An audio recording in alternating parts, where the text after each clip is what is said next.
रत्नागिरीमध्ये आपण आलेलो आहोत. तर हे स्वामी स्वरूपानंदांचं अध्यात्म मंदिर आहे. ज्यांची पावसला समाधी आहे त्यांचंच हे मंदिर आहे. हा 17 गुंठेचा एकूण परिसर आहे. इथे माझा आत्तेभाऊ सर्व व्यवस्था पाहतो. इथे ते राहतात आणि या मंदिराची सर्व व्यवस्था ते पाहतात. हे पहा, आता मी तुम्हाला हे अध्यात्म मंदिर दाखवते. ओम राम कृष्ण हरी असा याचा मंत्र जप आहे. हे पहा, इथं मेदिनी मामीसोबत खेळते. असे अतिशय सुंदर निसर्गरम्य ठिकाणात वसलेलं हे मंदिर आहे.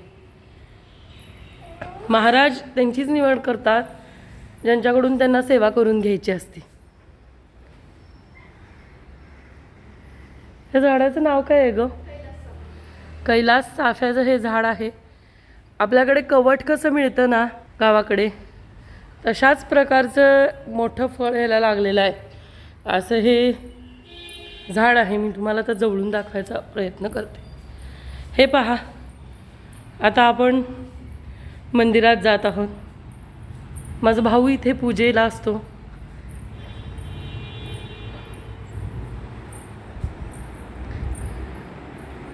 इथे स्वामी स्वरूपानंदांचं मंदिर आहे. महाराजांची मूर्ती आहे. खूप छान वाटतंय. इथे विठोबा रखुमाईची फोटो आहे, फोटो फ्रेम आहे. तसेच इथे दुर्गा माता आहे. अशा प्रकारे आपल्याला एकदम शांत आणि प्रसन्न वाटते हे दर्शन घेऊन. आता मी जवळून तुम्हाला पुन्हा मी त्या झाडाचं नाव विसरले. कैलास चाफा. तर त्या कैलास चाफ्याची फुलंसुद्धा आहेत बघा. म्हणजे त्या झाडाला फळं पण येतात, फुलं पण येतात. मी दाखवायला विसरले. हे पहा, ही कैलास चाफ्याची फुलं आहेत. अशा प्रकारे त्या झाडाचं तर तुम्हाला मी फळ दाखवते. माझ्यासोबत तुम्ही चला. एकदम छान वाटते. खूप वर्षांनी आली ना, त्यामुळं मोबाईल व्हिडिओकडे मी जास्त लक्ष दिलं नाही. पण जेवढं बनवलं आहे तेवढे ब्लॉग तुम्हाला मी दाखवते.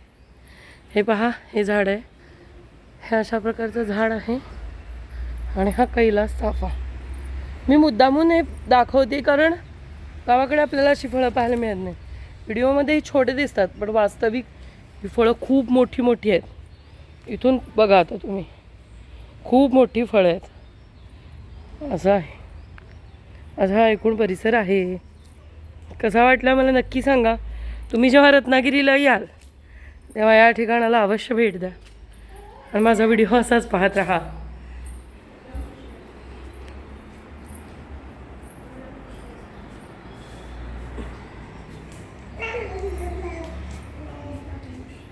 हो, इथे गीता पियुष आहे. तसंच हे काय आहे? हां, ही स्वामी स्वरूपानंदांनी लिहिलेली आहेत. खूप छान. ज्ञानेश्वरीचं महत्त्व घराघरात पोचवलेलं असेल तर ते स्वामी स्वरूपानंदांनी. हे पहा, इथे विहीरसुद्धा आहे. हे हिरव्या रंगाचं कापड जिथे झाकलं आहे ना, ती विहीर आहे. अशा प्रकारे हा मठ हे अध्यात्म मंदिर आहे. कसं वाटलं ते मला नक्की सांगा. आणि आता आपण पुढील प्रवासाला सुरुवात करूया. इथे औदुंबराचा वृक्ष पण आहे.